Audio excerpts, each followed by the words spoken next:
Hey guys, welcome back to new video. और इस video में हम लोग बात करने वाले हैं स्कोप स्टोरेज के बारे में। तो सबसे पहले हम ये जानने की कोशिश करते हैं कि हमारे जो पुराना अप्रोच था उसमें क्या प्रॉब्लम थी, क्या खामी थी जिसकी वजह से स्कोप स्टोरेज को एंड्रॉयड 10 या फिर उससे ऊपर के जितने वर्जन हैं उनको लिए इंट्रोड्यूस किया गया। तो एक एग्जांपल के थ्रू मैं इसको आपको समझाने की कोशिश करता हूँ। तो आप ऐसा समझिए कि आपके पास कोई एप्लीकेशन है, उसमें आप अपनी प्रोफाइल क्रिएट करना चाहते हो। तो जब आप अपनी प्रोफाइल फ़ोटो अपलोड करने जाओगे तो वहाँ पर एक परमिशन मांगी जाएगी कि क्या आप हमारे एप्लीकेशन को अपने स्टोरेज का एक्सेस दोगे। तो जब आप बोलोगे हाँ मैं अलाउ करता हूँ, उसके बाद ही आप फ़ोटो को अपलोड कर सकते हो। लेकिन यहाँ पे प्रॉब्लम क्या आई? प्रॉब्लम ये आई कि जो एप्लीकेशन की रिक्वायरमेंट थी वो थी एक छोटी सी इमेज, लेकिन आपने बाय डिफ़ॉल्ट अपने पूरे स्टोरेज का एक्सेस उसको दे दिया। आपके जितने फाइल्स हैं, जितने प्राइवेट डेटा हैं, सारे अभी एक्सपोज हो चुके हैं उस एप्लीकेशन को। तो वो एप्लीकेशन अब किसी भी तरह से इसका मिसयूज़ कर सकता है, अच्छा यूज़ भी कर सकता है, डिपेंड ऑन द ऐप। तो यहाँ पर ये सिक्योरिटी को लेकर थोड़ा सा कंसर्न था। सेकंड जो प्रॉब्लम थी उसमें ये थी कि डेटा ऑर्गेनाइजेशन का कोई मतलब उसमें कोई रूल नहीं था जिसके थ्रू वो डेटा आपका आपके शेयर्ड स्टोरेज में रखा जाए। वो स्कैटर्ड होते थे, मतलब आपके एप्लीकेशन से रिलेटेड जो भी डेटा होंगे वो शेयर्ड स्टोरेज में स्कैटर्ड होंगे, फैले हुए होंगे। उसका आप किसी भी तरीके से उसका पता नहीं लगा सकते कि ये हमारे एप्लीकेशन से रिलेट करता है। सेकेंड प्रॉब्लम ये थी। अब बात करते हैं स्कोप स्टोरेज हमको क्या फैसिलिटी प्रोवाइड करता है और क्या फ़ायदे हैं इसको यूज़ करने के। तो सबसे पहला फ़ायदा तो ये है कि स्कोप स्टोरेज का जो बेसिक आइडिया है वो ये है कि हम स्टोरेज को ब्लॉक्स में तोड़ दें। एक ब्लॉक रिलेट करे केवल किसी स्पेसिफिक फाइल टाइप से। जैसे मैं शेयर्ड स्टोरेज की बात करूँ तो इन्होंने शेयर्ड स्टोरेज को 3 पार्ट में डिवाइड किया। पहला पार्ट है डाउनलोड्स, सेकेंड पार्ट है मीडिया कलेक्शन और थर्ड पार्ट है प्राइवेट स्टोरेज। तो प्राइवेट स्टोरेज तो एप्लीकेशन से रिलेट करेगा। डाउनलोड में जितने भी आपके .pdf .doc ये सारे जितने फाइल्स होते हैं वो डाउनलोड में जाने वाले हैं। थर्ड है हमारा मीडिया कलेक्शन। तो मीडिया कलेक्शन में आप समझ सकते हैं ऑडियो, वीडियो या फिर आपके इमेजेस, ये सारे मीडिया कलेक्शन के अंतर्गत आएंगे। तो अभी एक ब्लॉक डिसाइड है। अगर आपको इमेज एक्सेस करना है तो आप मीडिया कलेक्शन के पास जाइए। अगर आपको फाइल्स एक्सेस करना है .pdf doc, आप डाउनलोड ब्लॉक को एक्सेस करेंगे उस केस में। तो ये यहाँ पर इंट्रोड्यूस किया गया। तो ठीक है, बातें बहुत हो गई, हम लोग स्टार्ट करते हैं कि चीज़ों करते कैसे हैं। ठीक है, तो उसके लिए मैं आपको दिखाता हूँ यहाँ पर अपना लेआउट। तो लेआउट बहुत ही सिंपल है, भले थोड़ा बड़ा है लेकिन सिंपल है। क्रिएट डॉक्यूमेंट का एक टेक्स्ट है, बेसिकली पूरा लीनियर लेआउट में है, उसके अंदर मैं सिंपली व्यूज़ को यहाँ पर रख रहा हूँ। तो पहला है हमारा टेक्स्ट व्यू, दूसरा है हमारा एक edit text, inter file count इसमें हिंट है, और इसका जो आईडी है वो है फाइल कंटेंट। एक मैंने बनाया है फाइल नेम के लिए एडिट टेक्स्ट, और यहाँ पर हमारा btn सेव, बेसिकली आईडी जो है सेव की वो है btn सेव। हम लोग अब स्टार्ट करते हैं चीज़ों को। तो यहाँ पर मैं बाइंडिंग का यूज़ करूँगा, मैंने डेटा बाइंडिंग का भी यूज़ किया है। तो अगर आपको नहीं आता कैसे इसको इनेबल करते हैं तो build.gradle में जाएंगे ना, तो ये एंड्रॉयड टैग जो होता है इसके अंदर बिल्ड फीचर और डेटा बाइंडिंग को ट्रू कर दीजिए, सिंक कर लीजिए, आपको ये डेटा बाइंडिंग इनेबल हो जाएगा आपके प्रोजेक्ट के लिए। btn save set on click listener. तो मैं यहाँ पर एक पहले फाइल क्रिएट करूँगा। तो इस फंक्शन को मैं क्रिएट करूँगा ऑन क्रिएट के बाहर, क्रिएट फाइल, और अब मैं यूज़ करूँगा इंटेंट का। तो इंटेंट, और इंटेंट के पास मैं भेजूँगा एक्शन। तो इंटेंट एक्शन क्रिएट डॉक्यूमेंट, क्योंकि हम लोग डॉक्यूमेंट क्रिएट करने जा रहे हैं। सेकंड हमारा होगा कैटेगरी। सो ऐड कैटेगरी, और कैटेगरी में अगेन मैं इंटेंट का यूज़ करूँगा और यहाँ पर कैटेगरी ओपनेबल। तो ये बेसिकली ओपन कर देगा उस विंडो को जहाँ पर हम अपने डेटा को सेव करने जाएंगे। और लास्टली हमें देना पड़ेगा अपना टाइप, क्योंकि हो सकता है वो PDF टाइप का हो सकता है वो .txt का हो। तो अपने केस में वो .txt होने वाला है, तो उस केस में मैं यहाँ पर पास करूँगा टेक्स्ट प्लेन। ऑलराइट, नाउ हम लोग अपने फाइल का नेम देंगे। तो उसके लिए मुझे यहाँ पर यूज़ करना पड़ेगा पुट एक्स्ट्रा। तो पुट एक्स्ट्रा में आपको जैसे पता है हम लोग डेटा को भेज सकते हैं इंटेंट के थ्रू, और यहाँ पर मैं इंटेंट और एक्स्ट्रा टाइटल। तो बेसिकली जो भी जितने भी फाइल्स होते हैं ना उनको कुछ मेटा डेटा होता है। जैसे आपको हमारे केस में टाइटल मैं भेज रहा हूँ केवल, इसके और भी इंफॉर्मेशन या फिर मेटा डेटा हो सकते हैं, उसको भेजना चाहें तो आप भेज सकते हैं। तो मैं यहाँ पर जो टाइटल है वो अपने बाइंडिंग ईडी फाइल का नेम, जो कि यहाँ टॉप पर है, इसको मैंने आपको दिखा रखा है, मैं इसको फिर से आपको दिखाता हूँ। तो ये यहाँ पर जो मैं इंटर करूँगा वो हमारा फाइल का नेम होगा, डॉट टेक्स्ट टू स्ट्रिंग, क्योंकि यहाँ पर मुझे स्ट्रिंग में बेसिकली टेक्स्ट को हमें खींचना पड़ेगा, उसके बाद उसको स्ट्रिंगिफाई करके यहाँ पर हमें पास करना पड़ेगा।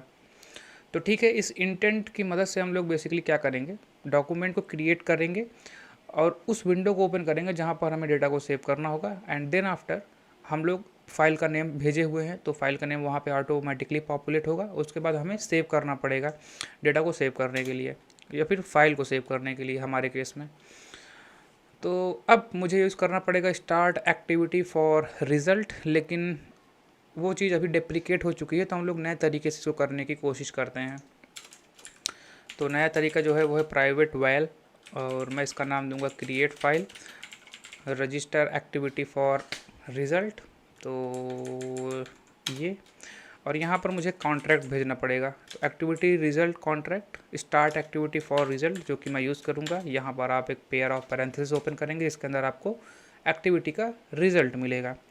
तो इसमें डेटा में बेसिकली यहाँ पर जो डेटा होगा उसके अंदर जो डेटा होते हैं उसमें URI होता है। तो ये URI मुझे यूज़ करनी पड़ेगी in order to create file in our shared storage. तो इसके लिए मैं एक और यहाँ पर क्रिएट फाइल नाम से ही फंक्शन बनाता हूँ और इस केस में मैं पास करूँगा URI को। तो अब ये फंक्शन मैं जस्ट इसके नीचे बनाने की कोशिश करूँगा, लेकिन उससे पहले मैं उस पर्टिकुलर चीज़ को कॉल कर दूँगा क्रिएट फाइल और यहाँ पर लॉन्च करूँगा passing our intent, that's it. So fun create file, यहाँ पर मुझे रिसीव हो रही है URI। और इसके अंदर मैं ट्राई कैच का यूज़ करूँगा क्योंकि अब हम अपने फाइल में लिखने वाले हैं तो यहाँ पर एक्सेप्शन आ सकते हैं, इस वजह से मैं इस चीज़ का यूज़ कर रहा हूँ। ठीक, तो ये क्रिएट फाइल में अब मुझे पहले तो बनाना पड़ेगा एक फाइल का डिस्क्रिप्टर। सो फाइल डिस्क्रिप्टर, और मैं यहाँ पर यूज़ करूँगा अपने कंटेंट रिजॉल्वर का और ओपन करूँगा फाइल डिस्क्रिप्टर। इसके अंदर मुझे पास करनी पड़ेगी URI। तो URI मुझे ऑलरेडी इस फंक्शन में पास हो रही है और इसका मोड मुझे डिफाइन करना होगा। तो मोड मैं यहाँ पर W दूंगा क्योंकि मैं राइट करना चाहता हूँ। W है, R है और RWT, 3 यहाँ पर मोड होते हैं। तो मैं यहाँ पर यूज़ कर रहा हूँ W क्योंकि मुझे राइट करना है फाइल में। अब जैसे आपको पता है कि फ़ाइल में राइट करने के लिए मुझे फाइल आउटपुट स्ट्रीम की रिक्वायरमेंट होती है। सो मैं इसका यूज़ करूँगा यहाँ पर, और इसके अंदर आप देखेंगे बहुत सारे पैरामीटर्स हमारे पास हैं। नेम है, या फिर मैं नेम पास कर सकता हूँ, लोन नेम है, अपेंड बुलियन ये पास कर सकता हूँ, और लास्ट में आपको मिलेगा हमारे काम का चीज़, वो है फाइल डिस्क्रिप्टर। तो उसको मैं यहाँ पर यूज़ करूँगा file descriptor dot file descriptor. तो मैंने यहाँ पर फाइल डिस्क्रिप्टर इस फाइल आउटपुट स्ट्रीम के अंदर पास कर दिया है और अभी मैं यहाँ पर लिखना स्टार्ट करूँगा फाइल आउटपुट स्ट्रीम राइट, और राइट में हम बेसिकली पास करेंगे बाइट एरे को। तो ये मुझे रिसीव होगा हमारे binding dot ED file content से। इसका जो टेक्स्ट होगा उसको हम लोग पहले स्ट्रिंग में कन्वर्ट करेंगे, फिर कन्वर्ट करेंगे बाइट एरे में। और इस लाइन का काम ये है कि जो भी डेटा हमने लिखा होगा अपने एडिट टेक्स्ट में, वो अभी हमारे फाइल में ये फाइल आउटपुट स्ट्रीम की मदद से लिख देगा। तो लिखने के बाद हमें इसको क्लोज़ करना पड़ेगा, तो इसको प्लीज़ मत भूलिएगा क्लोज़ करना। और लास्टली हमारा जो ऊपर का फाइल डिस्क्रिप्टर है उसको भी हमें क्लोज़ करना पड़ेगा। सॉरी, मैं इसको यार फाइल डिस्क्रिप्टर गलत बोल रहा हूँ, फाइल डिस्क्रिप्टर नहीं, ये है पार्सल फाइल डिस्क्रिप्टर, तो सॉरी फॉर दैट। अभी ये ठीक है। तो मैं सिंपली इसको यहाँ पर कॉपी पेस्ट कर देता हूँ।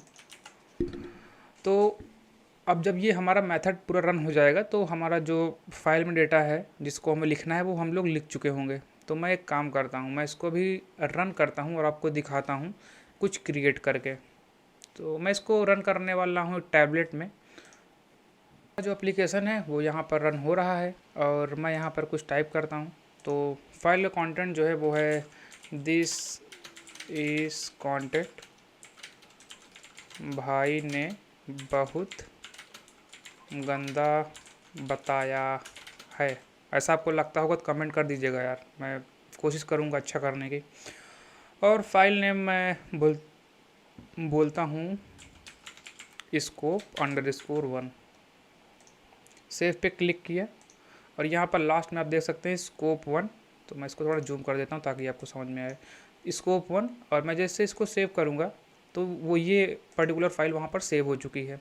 देखने का तरीका, होम पे जाइए, यहाँ पर सर्च करेंगे फाइल, तो इस फाइल के अंदर जाइए और मैं इसको जूम करता हूँ। तो scope1 ये अभी मैंने सेव किया है, तो इसको मैं ओपन करता हूँ और आप देख सकते हैं दिस इज़ कंटेंट, भाई ने बहुत गंदा बताया है। यार मुझे तो नहीं लगता, आप डिसाइड करिए इसको। तो इस तरीके से, इस अप्रोच की मदद से आप इस चीज़ को कर सकते हो। तो मैंने यहाँ पर ज़्यादा कुछ किया नहीं, मैंने यहाँ पर एक बटन क्लिक की हेल्प से क्रिएट फाइल को कॉल किया, जहाँ पर हम लोगों ने इंटेंट वगैरह बनाया, उसका नाम दिया और उसके बाद क्रिएट फाइल को लॉन्च किया एक्टिविटी रिज़ल्ट के लिए। तो ये मुझे यहाँ पर मिला और इसके डेटा के अंदर जो डेटा है वो एक्चुअली में एक URI है। तो उस URI को पास किया मैंने एक नया फंक्शन क्रिएट फाइल में, और इस URI की मदद से मैंने सबसे पहले तो अपना एक पार्सल फाइल डिस्क्रिप्टर बनाया, और इस पार्सल फाइल डिस्क्रिप्टर के पास होता है फाइल डिस्क्रिप्टर। तो उसकी मदद से मैंने एक फ़ाइल आउटपुट स्ट्रीम बनाई और फाइल आउटपुट स्ट्रीम की मदद से हमने राइट करना स्टार्ट किया अपने उस फाइल में, और लास्टली हम लोगों ने इस स्ट्रीम को क्लोज़ किया और अपने पार्सल फाइल डिस्क्रिप्टर को भी क्लोज़ किया। तो बिल्कुल इस छोटे अप्रोच की मदद से आप किसी भी एप्लीकेशन के डेटा को स्टोर करा सकते हो अपने स्टोरेज में, शेयर्ड स्टोरेज में। हमने सक्सेसफुली फ़ाइल को क्रिएट कर लिया है और अब टाइम है रीडिंग का। तो उसके लिए मैं आपको पहले अपना लेआउट दिखाता हूँ। तो यहाँ पर जब एक्टिविटी अंडरस्कोर मेन में यहाँ पर हमारे पास है एक रीड का बटन, तो इसका जो आईडी है वो है btn रीड, और यहाँ पर फाइल का नेम है, बेसिकली ये टेक्स्ट व्यू है और इसी टेक्स्ट में हम फाइल को रीड करके उसके डेटा को यहाँ पर दिखाने की कोशिश करेंगे। तो चलिए स्टार्ट करते हैं। तो सबसे पहले मैं यहाँ पर, ये हम लोग ऑन क्रिएट के अंदर हैं और यहाँ पर हमने बाइंडिंग का यूज़ करेंगे और btn रीड में अटैच करेंगे सेट ऑन क्लिक लिस्टनर, और यहाँ पर मैं एक फंक्शन बनाऊंगा रीड फाइल का। तो ये इसके ऊपर रहेगा फन रीड फाइल, और इसके अंदर हम लोग यूज़ करेंगे इंटेंट का, और जो इंटेंट के अंदर हमारा एक्शन होगा वो होगा एक्शन ओपन डॉक्यूमेंट, क्योंकि हम लोग इस बार कोई डॉक्यूमेंट को क्रिएट नहीं कर रहे हैं, हम सिंपली इसको ओपन करने का प्रयास कर रहे हैं। सो यहाँ पर इंटेंट ऐड कैटेगरी, अगेन यहाँ पर इंटेंट हमें भेजना पड़ेगा और इस बार इंटेंट कैटेगरी ओपनेबल होगा बिल्कुल पुराने वाले की तरह। और लास्टली हमको यहाँ पर अपना टाइप भेजना पड़ेगा। तो टाइप मैं यूज़ करता हूँ टेक्स्ट प्लेन।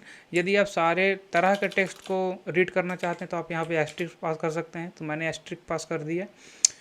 एंड ठीक है, हम लोगों ने ओपन किया, कैटेगरी भेजा, टाइप डिसाइड कर लिया, और अब हम लोग को simply start activity for result का यूज़ करना है। तो पुराना अप्रोच ख़त्म हो गया है, नए वाले अप्रोच के थ्रू इसको करते हैं। So private while read file register activity for result, इसमें मुझे भेजना होगा activity result contract start activity for result. इसके अंदर हमें मिलेगा एक्टिविटी रिज़ल्ट, तो इट डेटा के अंदर जो डेटा होगा वो उस फाइल का होगा URI। और मैं एक और यहाँ पर फाइल फंक्शन बनाऊँगा जिसका नाम होगा रीड फाइल, और इसके अंदर मैं सिंपली अपने URI को भेजूँगा और ये मुझे पर्टिकुलरली रिटर्न करेगा स्ट्रिंग। तो उसको मैं सेट कर लूँगा अपने टेक्स्ट व्यू पे। सो फाइल कंटेंट डॉट टेक्स्ट, और ये फंक्शन मैं अभी बनाने वाला हूँ, लेकिन उससे पहले मैं यहाँ पर अपने रीड फाइल को कॉल कर दूँगा अपने इंटेंट की मदद से। और अब मैं यहाँ पर एक और फंक्शन बनाता हूँ रीड फाइल, और इस बारी मैं यहाँ पर पास करूँगा URI। तो सबसे पहले क्योंकि मैं फ़ाइल को रीड कर रहा हूँ और फाइल से रिलेटेड कोई भी काम होते हैं तो वहाँ पर एक्सेप्शन आ सकते हैं, तो उसके लिए मैं यहाँ पर ट्राई कैच का यूज़ करता हूँ in order to catch any exception if occur, और मैं यहाँ पर प्रिंट स्टैक ट्रेस देता हूँ। इसके अंदर हम लोग क्रिएट करते हैं पहले तो अपना एक इनपुट स्ट्रीम, क्योंकि हम स्टोरेज से डेटा को अपने ऐप में ला रहे हैं, तो दैट मीन्स हमारे ऐप में इंफॉर्मेशन इनपुट हो रही है, इस वजह से हम लोग यूज़ करेंगे इनपुट स्ट्रीम। ठीक इसी का उल्टा पुराने केस में हम लोगों ने क्रिएट किया था, दैट मीन्स हमारा जो डेटा है वो हमारे एप्लीकेशन से स्टोरेज में जा रहा है, मतलब अपने एप्लीकेशन से दूर हो रहा है, दैट मीन्स वहाँ पर हम लोग यूज़ करेंगे आउटपुट स्ट्रीम। ऐप के अंदर लाना है या फिर ऐप के अंदर आ रहा है, उस केस में हम लोग यूज़ करेंगे इनपुट स्ट्रीम। तो ये प्रॉब्लम किसी किसी की होती है कि कन्फ्यूज़न होता है उनको समझने में कि इनपुट स्ट्रीम कब यूज़ करें, आउटपुट स्ट्रीम कब यूज़ करें। तो इससे आप समझ सकते हो, जैसा मैंने आपको समझाया कि इस तरीके से हम लोग इनपुट स्ट्रीम का यूज़ कर सकते हैं। आउटपुट स्ट्रीम का मतलब ये होता है कि जब भी हमारे ऐप से डेटा बाहर जाता है। तो ठीक है, आते हैं अपने मेन फाइल पे, रीड फाइल पे। तो इनपुट स्ट्रीम मैंने यहाँ पर बनाया और इसको मैं इनिशियलाइज़ कराऊंगा अपने कंटेंट रिजॉल्वर के open stream input stream method से, पास करूँगा URI। तो हमारे पास हमारा इनपुट स्ट्रीम रेडी है। अब हमें रीड करना है, तो रीड करने के लिए हमारे पास ऑप्शन है बफर्ड रीडर का। तो मैं इसका एक ऑब्जेक्ट बनाऊंगा बफर्ड रीडर का, और इसके अंदर इसकी रिक्वायरमेंट होती है इनपुट स्ट्रीम रीडर की, और इनपुट स्ट्रीम रीडर की जो रिक्वायरमेंट होती है वो होती है इनपुट स्ट्रीम। तो मैं यहाँ पर पास कर दूंगा और इस तरह से हमारा बफर रीडर कंप्लीट हो चुका है। ना मैं यहाँ पर एक वेरिएबल बनाऊंगा लाइन, और इसको मैं इनिशियलाइज़ कराऊंगा स्ट्रिंग बिल्डर से, क्योंकि हम जो रीड करने वाले हैं वो स्ट्रिंग फॉर्म में होगा, उसको मैं इस लाइन में अपेंड करने वाला हूँ। तो अब मैं यूज़ करूँगा यहाँ पर do while loop. So do while, और इस डू के अंदर सबसे पहले मैं एक वेरिएबल बनाऊंगा एल नाम का, और अपने बफर्ड रीडर की मदद से एक एक लाइन को मैं रीड करना स्टार्ट करूँगा। उसके बाद मैं ये चेक करूँगा कि हमारा यल जब नल ना हो, उस केस में हम अपने लाइन में अपेंड करेंगे इस एल को, ठीक है। और यहाँ पर हमारा जो कंडीशन ब्रेक होने की, जो हमारा लूप ब्रेक होने की कंडीशन है वो ये है कि एल हमारा जब नल हो जाएगा तो ये ब्रेक होगा, और जब तक नल नहीं है उस केस में हमारा ये लूप चलता रहेगा। That's all. और हम सिंपली यहाँ पर रिटर्न करा देंगे अपने लाइन को, क्योंकि ये लाइन स्ट्रिंग बिल्डर है तो इसको मैं स्ट्रिंग में कन्वर्ट करता हूँ, और यहाँ से हमारा रीड फाइल कंप्लीट हो चुका है। मैं इस रिटर्न स्टेटमेंट को ट्राई के बाहर ला सकता हूँ इस तरह से। तो बिल्कुल इसी तरह से आप फाइल को रीड कर सकते हो। और मैंने यहाँ पर ऑलरेडी ये सेट कर रखा है अपने टेक्स्ट में, तो मैं इसको जल्दी से रन करके आपको दिखाता हूँ।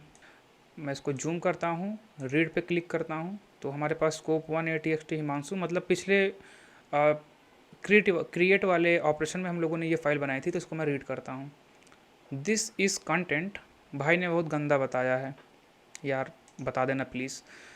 तो इस तरह से आप फाइल को रीड कर सकते हो, ठीक है। तो ये हमारा हो गया read operation. Basically CRUD operation में क्रिएट हमने कर लिया, रीड कर लिया, और अब हम करने वाले हैं अपडेट को। उसके लिए हम लोग सबसे पहले जाएंगे अपने activity_main.xml में, और यहाँ पर हमारा जो ये कंटेंट टू अपडेट है, इसमें मैं बेसिकली टेक्स्ट को रीड करूँगा, यहाँ पर इसमें कुछ चेंजेस करूँगा, उसके बाद मैं अपडेट फाइल बटन को क्लिक करूँगा, जिसकी मदद से हमारा जो टेक्स्ट होगा वो उस फाइल में अपडेट हो जाएगा। और रीड फाइल की मदद से पहले मैं फाइल को रीड करके यहाँ पर उसका इन्फॉर्मेशन को दिखाऊंगा। तो content to update edit text का जो आईडी है वो है ed update file, read file का है बटन अपडेट रीड, और अपडेट फाइल का है btn अपडेट। तो चलते हैं अपने मेन एक्टिविटी में, और यहाँ पर सबसे पहले मैं कॉल करूँगा अपने रीड को। तो btn update read set on click listener, और यहाँ पर सबसे पहले मैं कॉल करूँगा रीड फाइल को। तो रीड फाइल होकर मुझे यहाँ पर मिलेगा, तो उसके लिए मैं एक वेरिएबल बनाता हूँ रीड नाम से, और इस फंक्शन की मदद से इसको इनिशियलाइज करता हूँ। और जो हमारा फाइल कंटेंट का पहले वाला टेक्स्ट व्यू था उसमें मैं इस रीड से इसको इनिशियलाइज करा देता हूँ। एंड जो मेरा एडिट टेक्स्ट है अपडेट है केस में ed अपडेट फाइल, इसमें मैं अगेन इसी रीड को सेट कर देता हूँ।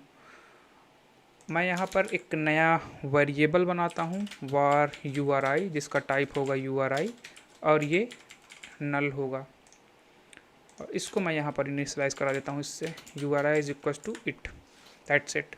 अब इस URI की मदद से मैं जब अपडेट करूँगा तो इस URI को मैं उस अपडेट वाले फंक्शन में भेज सकता हूँ। चलिए अपडेट वाला फंक्शन बनाते हैं।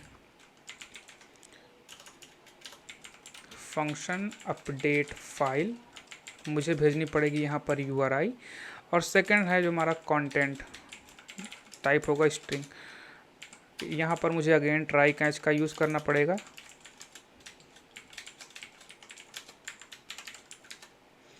और यदि कोई एक्सेप्शन आती है तो मुझे प्रिंट स्टैक ट्रेस कॉल करके सारे एरर को लॉक करना पड़ेगा। इसके अंदर मैं क्रिएट करूँगा एक input stream, so this content resolver, और यहाँ पर मुझे यूज़ करना पड़ेगा फाइल डिस्क्रिप्टर का। बेसिकली एक पार्सल फाइल डिस्क्रिप्टर मुझे यहाँ पर बनाना पड़ेगा।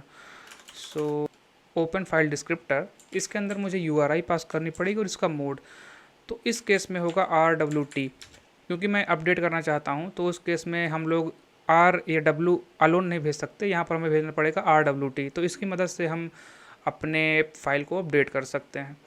तो इनपुट स्ट्रीम हो गया, और उसके बाद हम लोगों ने एक चीज़ और बनाई थी which is called file output stream. तो यहाँ पर मुझे बनाना पड़ेगा फाइल आउटपुट स्ट्रीम, इसको मैं क्रिएट करूँगा। इसके अंदर मुझे रिक्वायरमेंट होती है फाइल डिस्क्रिप्टर की, क्योंकि मैंने इसको ऑलरेडी क्रिएट कर रखा है, तो आपको वहाँ से इसका आइडिया मिल जाएगा। और लास्टली मैं इसकी मदद से चीज़ों को राइट कर दूँगा, और राइट मुझे करना है जो कंटेंट में आ रहा है इसको, सो इसको कन्वर्ट करूँगा बाइट एरे में, और फाइल आउटपुट स्ट्रीम को मैं क्लोज़ करूँगा, एंड इसी तरीके से अपने इनपुट स्ट्रीम को भी मैं क्लोज़ करूँगा। फिर यार मैंने यहाँ गलती कर दी, ये इनपुट स्ट्रीम नहीं है, ये है पार्सल फाइल डिस्क्रिप्टर, तो सॉरी फॉर दैट अगेन। तो इस तरीके से हमारा जो फाइल है वो अपडेट हो जाएगा। तो इसको मैं कॉल करूँगा जब मैं अपने अपडेट वाले बटन को कॉल करूँगा। So binding btn update set on click listener, और यहाँ पर मैं अपडेट फाइल को पास करूँगा। जो हमारी URI हमने टॉप पे बनाई है उसको यहाँ पर पास करूँगा, और कंटेंट हमारा आएगा बाइंडिंग ed अपडेट फाइल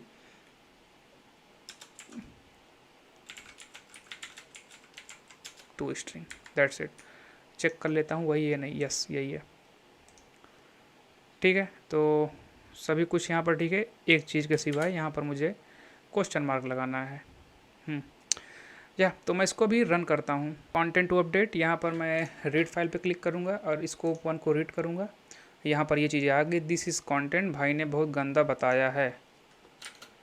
यहाँ पर मैं नहीं टाइप करके इसको अपडेट करता हूँ। अगेन मैं इसको यहाँ पर से रीड करता हूँ, और आप देख सकते हो कि ये अपडेट हो चुका है। पिछली बार जो आया था वो आया था दिस इज़ कंटेंट, भाई ने बहुत गंदा बताया है, लेकिन अब की बार जब मैंने अपडेट कर दिया, उसमें नहीं को अपेंड कर दिया, तो उस केस में ये अपडेट हो चुका है। अब मैं एक काम करता हूँ, मैं फिर से इस नहीं को रिमूव करता हूँ और अगेन अपडेट करता हूँ। अगेन इसको मैं रीड करता हूँ, तो आप देख सकते हो इस तरीके से हमारा जो अपडेट वाला पार्ट था वो भी हम लोगों ने सक्सेसफुली सीख लिया है कैसे करते हैं उसको। अब हमारा बचा एक पार्ट विच इज़ डिलीशन। सबसे पहले मुझे set on click listener attach करना पड़ेगा अपने डिलीट वाले बटन में, और यहाँ पर मैं एक फंक्शन बनाऊँगा डिलीट फाइल नाम से। तो यहाँ टॉप पर ही मैं इसको बनाता हूँ, डिलीट फाइल, और इसके अंदर अगेन मैं यूज़ करूँगा इंटेंट का।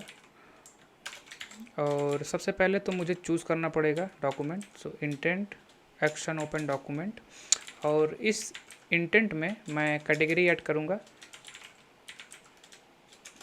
ओपनेबल, और उसके बाद इसमें टाइप यूज़ करूँगा। सो टाइप अगेन मेरा होगा टेक्स्ट एस्ट्रिक, और उसके बाद मैं simply start activity for result को कॉल करूँगा। तो उसके लिए मुझे अगेन यहाँ पर जाकर टॉप पर मुझे बनाना पड़ेगा प्राइवेट वॉल डिलीट फाइल के लिए।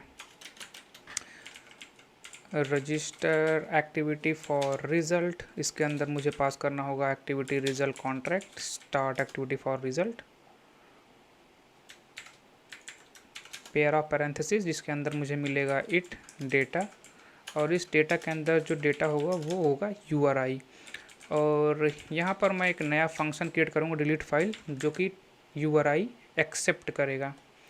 तो इस डिलीट फाइल के पहले मैं इस डिलीट फाइल से इसको कॉल कर देता हूँ, डिलीट फाइल डॉट लॉन्च, और यहाँ पर हमारा जो इंटेंट है वो उसको पास कर दूँगा। लास्टली मुझे यहाँ पर डिलीट करना है अपने फाइल को, तो उसके लिए डिलीट फाइल URI, इसका टाइप होगा URI। और अब इसके अंदर मैं सबसे पहले तो यहाँ पर ट्राई कैच का यूज़ करूँगा, क्योंकि फाइल से रिलेटेड चीज़ें हैं तो हो सकता है यहाँ पर एक्सेप्शन आए। यहाँ पर मैं क्रिएट करने वाला हूँ एक कर्सर को, तो दिस कंटेंट रिजॉल्वर क्वेरी, और इस क्वेरी में पहला पैरामीटर होता है URI, बाकी सबकी मुझे ज़रूरत है नहीं, तो मैं यहाँ पर नल पास कर देता हूँ।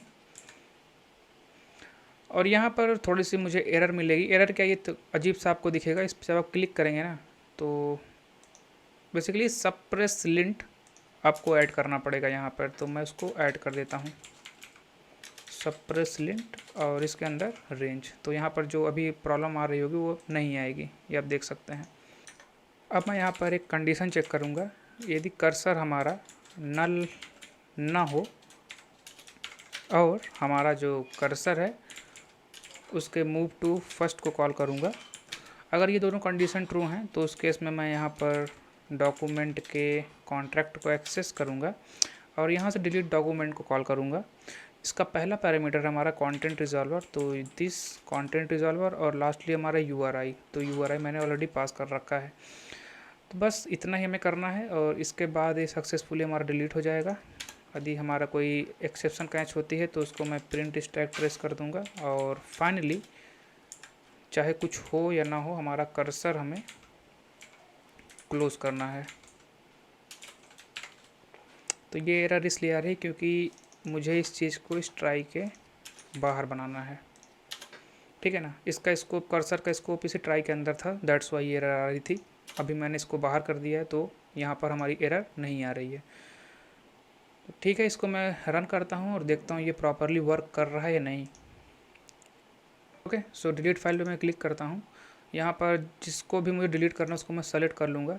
तो लेट अस सपोज a.txt को मुझे डिलीट करना है, तो यहाँ पर डिलीट हो चुका है। अभी मैं अगेन इस पर क्लिक करूँगा तो आप देख सकते हैं यहाँ पर a.txt मुझे विजिबल नहीं है, दैट मीन्स वो डिलीट हो चुका है। ऑल राइट, सो यही था इस पूरे वीडियो में। यहाँ पर हम लोगों ने CRUD ऑपरेशन को परफॉर्म किया बाय यूजिंग स्कोप स्टोरेज, और ये स्कोप स्टोरेज वर्क करेगा एंड्रॉयड 10 या फिर उससे ऊपर वाले जितने भी वर्जन हैं। तो that's it for this video. अगर ये वीडियो अच्छी लगी हो तो जो मन कहे वो करिएगा, लाइक सब्सक्राइब के लिए नहीं कहूँगा मैं, ठीक है। तो मिलते हैं अपने नेक्स्ट वीडियो में जहाँ पर हम लोग कुछ और चीज़ों को सीखेंगे।